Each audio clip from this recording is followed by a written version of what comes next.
Buenas noches, profesor. Buenas noches, compañeros.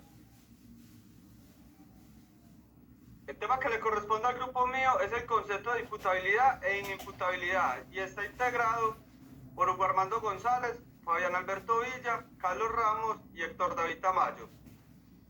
En este video se realiza un análisis bajo los enfoques de imputabilidad e inimputabilidad, adentrándose y entendiendo los componentes del sistema penal colombiano y la valoración de la prueba como garantes de la decisión judicial, como también las garantías del acusado en un Estado social de derecho.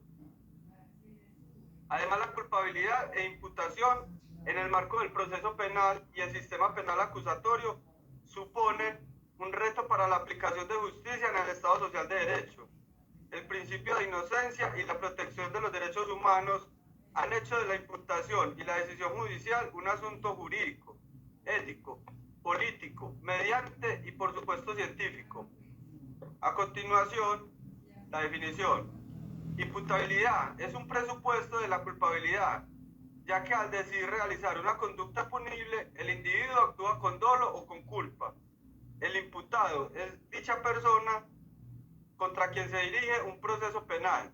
La inimputabilidad, cuando el individuo se encuentre eximido de responsabilidad penal, es decir, no podrá ser castigado bajo ningún punto de vista por parte de la legislación vigente, por no poder comprender la ilicitud de un hecho punible que haya cometido.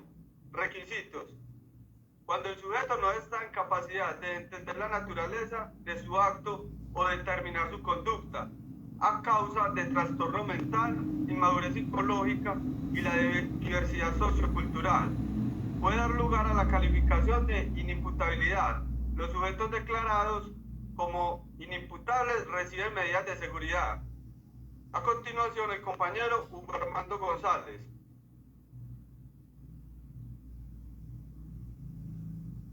Buenas noches. Continuamos entonces con los requisitos para poder ser imputado, los cuales son, primeramente, que le sea imputable moralmente. Lo segundo es que la decisión sea para ser imputada como delito a quien la cometa, debe poderse imputar como acto reprochable. Esto es además como un tema social y que pueda ser como dañosa a la sociedad.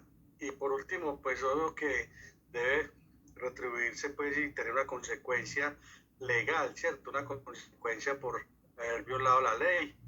Eso siempre tiene que existir. Por eso nos dice que la conducta debe estar promulgada, a nadie puede atribuirle la voluntad de violar una ley que no exista o que no se conoce.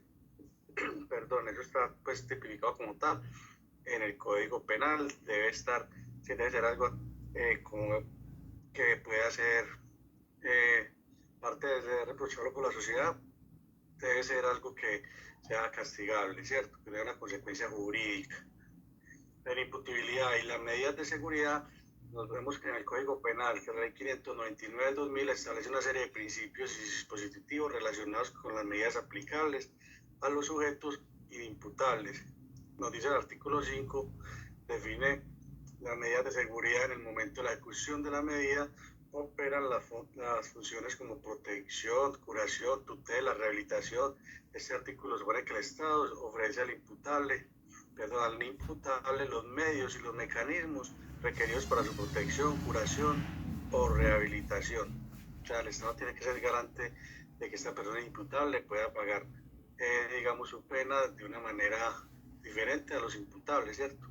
El sustento jurídico lo encontramos en el Código Penal, como venía diciendo la Ley 599 del 2000, del artículo 33, que nos dice que en el momento de ejecutar la conducta típica antijurídica no tuviera la capacidad de comprender su ilicitud o de determinarse de acuerdo con esa comprensión de madurez psicológica, el trastorno mental, diversidad sociocultural o estados similares. ¿Quién no será imputable? La persona que hubiera preordenado su trastorno mental. Los menores de 18 años estarán sometidos al sistema de responsabilidad penal juvenil, que es la Ley de Infancia y Adolescencia, Ley 1098 de 2006. Continuamos entonces con el tema de la reseña histórica de la imputabilidad, que nos dice que pues, en la antigua Roma los niños de 10 años ya sabían que estaba bien hecho y que estaba mal hecho, ¿cierto? De acuerdo a eso, pues eso nos quiere decir que en ese momento la infancia no era una prioridad para los hombres de esa época, ¿cierto? Y continuamos entonces con el tema de la imputabilidad según la psicología forense.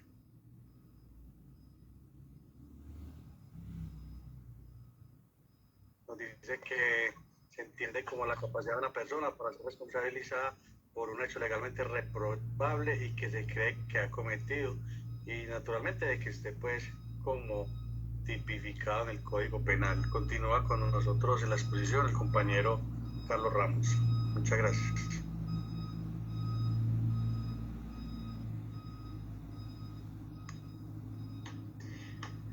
Buenas noches, entonces, dando continuidad a la exposición, vamos a hablar entonces acerca de la inimputabilidad,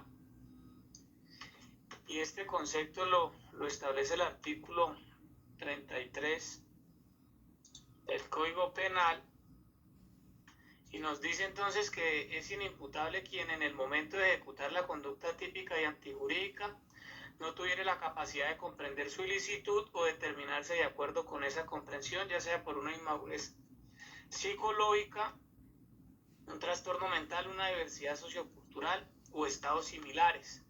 Debemos entonces decir que la inimputabilidad, más que una condición, es un juicio jurídico atribuible a la persona que, habiendo perpetrado una acción delictiva, busca o se satisface dichas premisas contenidas en el artículo 33 del Código Penal, y contrario al imputable, este sujeto, al ejecutar la conducta típica, no estaba en las condiciones de conocer y comprender su antijuricidad o de orientar su comportamiento de conformidad con dicha comprensión.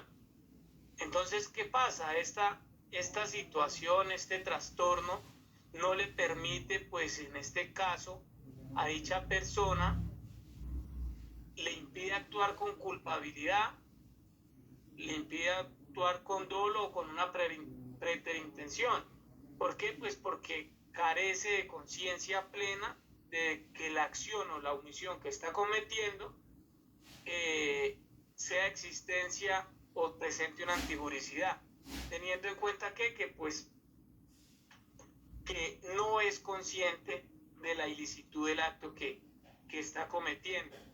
Entonces vamos a dar un ejemplo de una persona inimputable.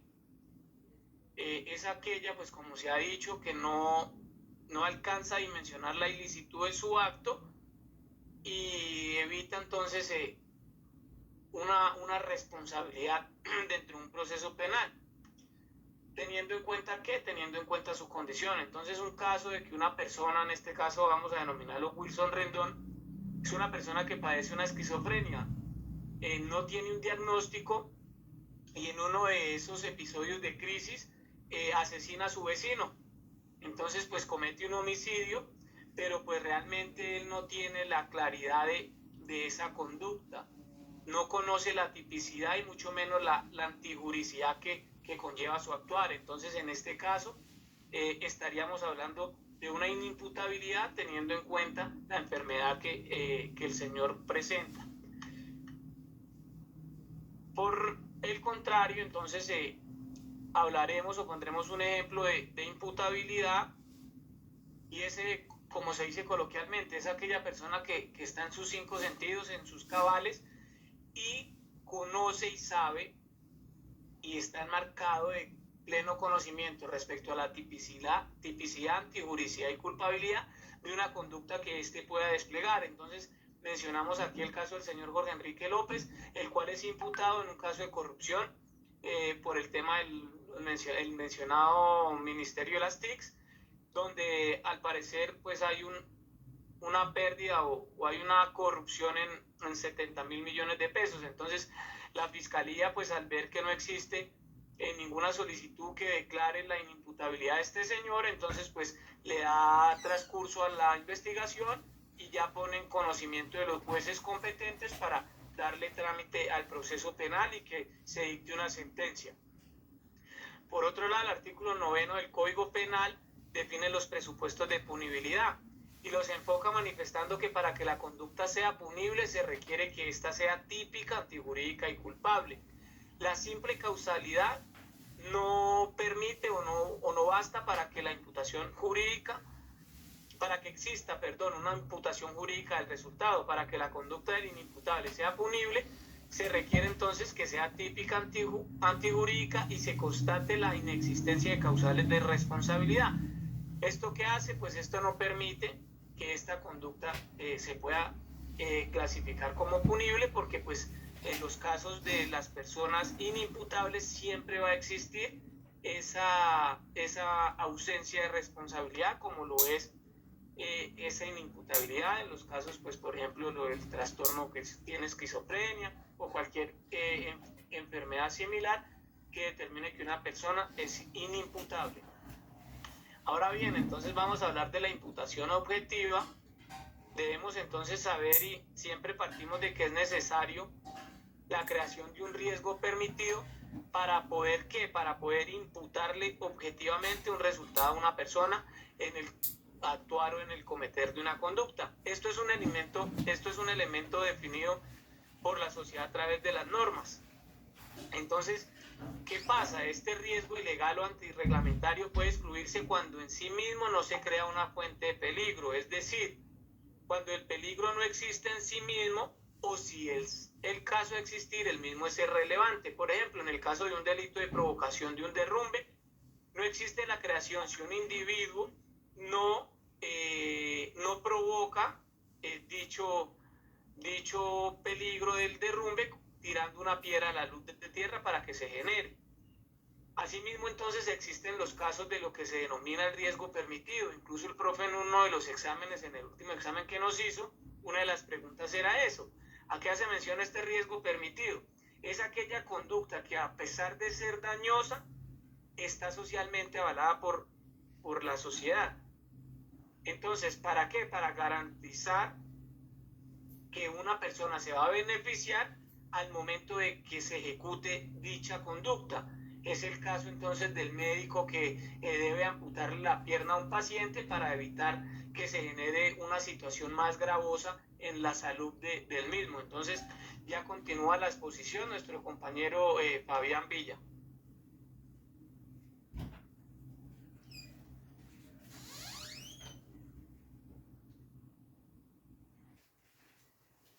Buenas noches. Seguimos con la imputación subjetiva. La imputación subjetiva tiene la tarea de identificar si la acción típica producida por el autor corresponde al obrar de una persona que conoce y quiere realizarla. Incluso en algunos casos obra con un ánimo de intencionalidad, que se llama dolo, o cuando el autor obra infringiendo un deber de cuidado, que lo llamamos la culpa, o cuando obra con un componente tendencial en particular, como son los elementos subjetivos del tipo. Ahora bien, la legislación colombiana, en sus artículos, en el artículo 69 del Código Penal, nos hace mención a las medidas de seguridad. Son medidas de seguridad son medidas de seguridad la internación en establecimiento psiquiátrico o clínica adecuada para los inimputables, la internación en casa de estudio o casa de trabajo y la libertad vigilada. Esto hace mención al artículo 69 del Código Penal, medidas de seguridad. El artículo 70 nos habla también de qué es la internación para el inimputable por trastorno mental permanente. Al inimputable se le impondrá medida de internación en establecimiento psiquiátrico, clínica o institución adecuada de carácter oficial o privado, en donde se prestará la atención especializada que requiera. También en el artículo 71 hacen referencia a la internación para el inimputable por trastorno mental transitorio con base patológica. Se le impondrá la medida de internación en establecimiento psiquiátrico o clínica, institución adecuada de carácter oficial o privado, donde se le prestará la atención especializada requerida. Esta medida tendrá una duración máxima de 10 años y un mínimo que dependerá de las necesidades del tratamiento de cada caso en concreto. La medida cesará cuando se establezca la rehabilitación mental del sentenciado. En el otro artículo no tiene esta duración de 10 años ni revisión, porque es un caso patológico grave. Comentarios acerca del tema de imputabilidad e inimputabilidad por los integrantes del grupo 2. A medida que se fue desarrollando la teoría del delito, se fueron incorporando figuras jurídicas específicas referentes al inimputable y a la inimputabilidad. En el ordenamiento penal colombiano, los estados de trastorno mental e inmadurez psicológica permiten la inimputabilidad si se cumplen los requisitos generales de incapacidad para comprender la ilicitud al momento de cometer el delito. Desde el punto de vista jurídico, trastorno mental es toda condición psicomédico-psicopatológica que afecte decisivamente las esferas cognitivas y evolutivas del sujeto. Ahora bien, la imputabilidad, al contrario, presupone culpabilidad y esta se asienta en el conocimiento del acto y de la libre determinación de ejecutarlo o no.